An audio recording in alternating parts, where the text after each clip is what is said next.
Joe MacKenzie here. What we're going to do today is turn masses into local color. I did this once before, but this is the update. So let's get started.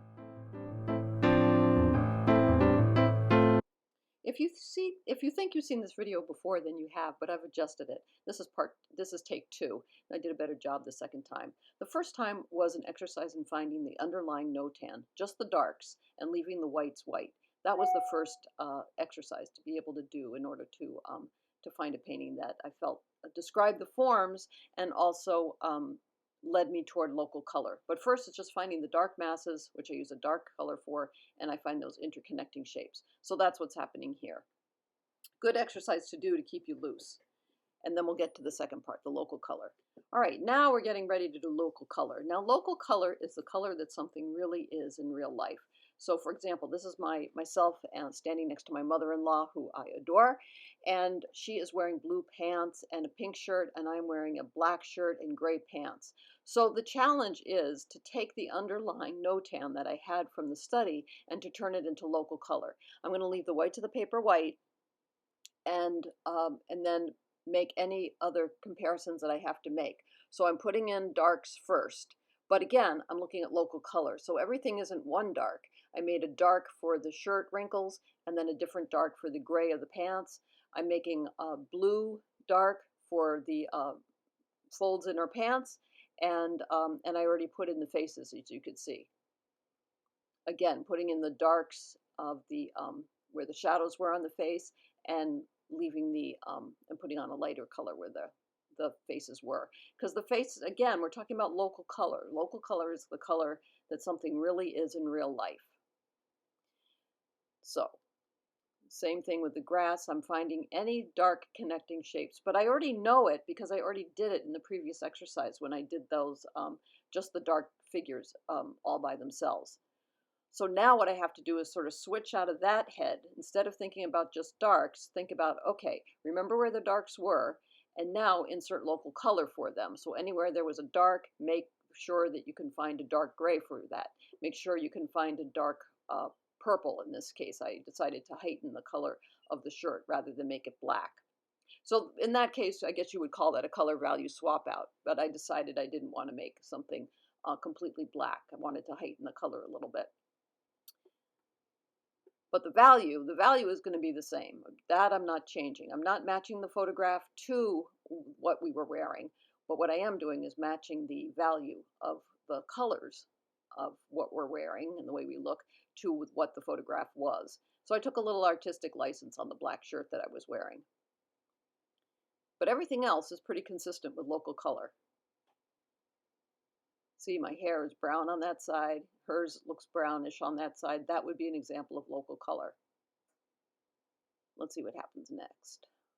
Oh, yeah, and I decided to make that shirt just a darker gray than the pants were. But you can see that because of the folds, I left them purple. It just heightens the color a little bit and allows the shirt to read as the local color of gray that I was wearing.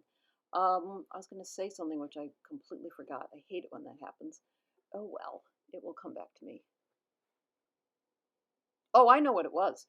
It was that I've been watching other painters do this sort of exercise using gouache, and this is watercolor, but I made the paint really, really thick.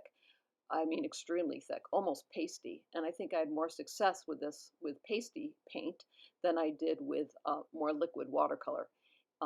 Which I had done in a previous video, and I posted that video, but I knew I wasn't happy with it. I knew I could do a better job, and so I really addressed this as if I was using gouache. Now, gouache is like watercolor, only you can't see through it. It's thicker, and also you have the option of using white.